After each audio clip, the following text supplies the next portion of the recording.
So Shedeur Sanders is still continuing to find a way to stay in the headlines. He's been posting so many videos of his workouts. The most recent one was him running at nighttime, and then there was the videos of him with the Browns helmet on throwing the ball around. And from all the videos, his technique was good, the ball had some zip to them, and it's just cool to see him still putting in work, as I'm sure everyone is. He obviously just has the platform to show it, and then beyond that, there is so much stadium news with an appeal that I want to talk about. We have some more rookie contract news, things that have never been done before. So there's a lot to get to in this one, as we are just weeks away from the start of training camp, which is going to have so much buzz to it. It's going to be insane.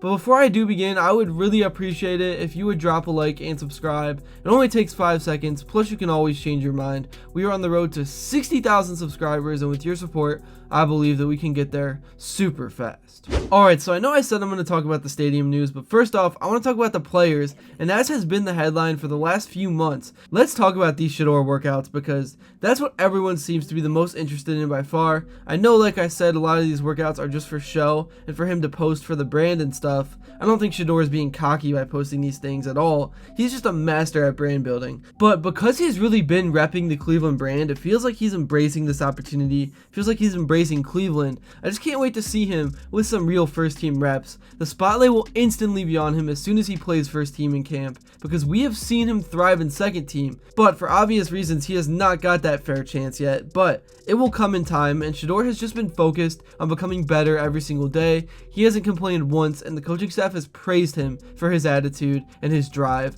so that's some great news. But moving on to actual news, there's a developing contract story surrounding the Cleveland Browns that's quietly gaining some steam and could have some serious implications across the entire NFL. It has to do with the Browns' handling of second-round rookie contracts and how their decisions, along with the Houston Texans, have upset the league's long-term norms. As of now, only 2 players from the second round of the 2024 NFL Draft have even signed their rookie deals. Carson Schlesinger, the linebacker out of UCLA, selected by the Browns at pick 33, and Jaden Higgins, a wide receiver from Iowa State, taken by the Texans at pick 34. That might not sound like much at first glance, but the reason this has become a story is because both of these players received fully guaranteed contracts, something that has never been done before for second-round picks. Normally in the NFL, fully guaranteed contracts are exclusive to first rounders. Once you get into the second round and beyond, deals are still lucrative, but they're rarely fully guaranteed, especially not all 4 years. But when the Texans gave Higgins a fully guaranteed deal at 34, the Browns followed suit with Schlesinger at 33. Now, because Schlesinger was selected before Higgins, it would have been incredibly difficult for Cleveland to justify giving him less than what Houston handed out just 1 pick later. If they had tried to do that, it would have immediately created tension with the Schlesinger camp and likely prolonged negotiations unnecessarily. It is kind of crazy how much leverage even unproven players have in the league now, but that is just the current world we live in. That decision, however, didn't just affect Cleveland and Houston, it opened up a Pandora's box around the league. Suddenly, agents for every other second round pick are going to their respective general managers and saying, my client was taken just a few picks after those guys, why shouldn't he get a fully guaranteed deal too? This is reportedly a big reason why so many second rounders, including Cleveland's other second round pick, running back Quinshon Judkins, have not signed their contracts. Judkins is likely holding out for the same treatment Schlesinger just received, considering the two were selected just 2 spots apart. So, why would the Browns go along with something that's never been done before? The first and most obvious reason is that they didn't really have a choice. Once Houston kind of set the standard, Cleveland was boxed in. They couldn't justify giving Schlesinger anything less than Higgins when he was drafted earlier, so in that case, they were basically following the lead to avoid a public and messy situation with a rookie before training camp. The second theory has to do with financial risk, or rather, the lack of it. While fully guaranteeing a contract sounds like a big deal, second round deals don't carry massive price tags compared to top first round picks or veteran free agents. Most of the money in rookie contracts comes via the signing bonus, and while owners don't love the idea of cutting a player and still paying him, it's not a massive cap hit in this case. Plus, the Browns owners and the Haslams, as we all know, have proven they're willing to spend big,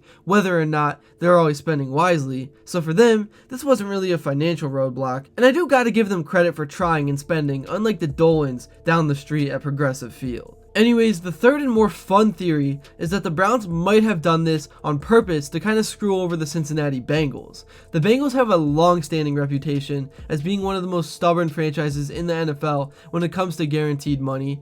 Even for their first round picks, they often refuse to guarantee anything beyond the first year. Right now, their 2024 first rounder, defensive end Shedeur out of Texas A&M, remains unsigned. The Bengals are reportedly holding firm on their no guarantees stance, and it's becoming a real problem. So if you're the Browns, why not lean into that chaos and put even more pressure on your divisional rival by giving full guarantees to Schlesinger at 33? Cleveland just kind of blew up the Bengals' entire negotiation framework, which is so funny to me because nobody likes the Bengals.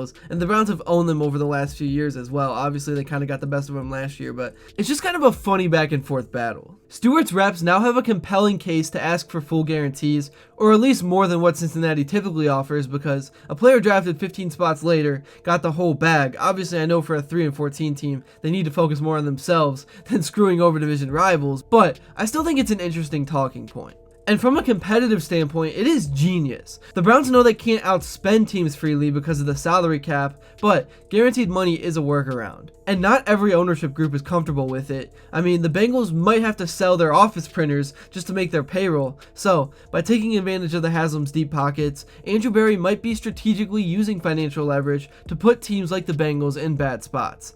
Even if the Browns can't offer more cash per year than other teams, they can offer better structure, and that matters both to free agents and also draft picks. It's a clever way to exploit the differences in how teams operate financially, especially in a division where every edge counts. But anyways, moving on real quick, let's talk about some stadium news because we all know this was coming after the new plan got approved. A legal team led by former Democratic State Rep Jeff Crossman has filed a class action lawsuit challenging Ohio's plan to pay for the new stadium. The state budget finds the money by taking ownership of unclaimed funds left in the state's care for more than 10 years. The lawsuit contends that an unconstitutional and unlawful misappropriation of private property, Ohio unclaimed funds account made up of forgotten deposits, uncashed checks, and abandoned bank accounts is worth nearly $5 billion. To this point, the state has held those funds until their rightful owners comes forward to claim them. That approach is the broadly agreed upon best practice around the country. The handful of states that eventually do take ownership of abandoned funds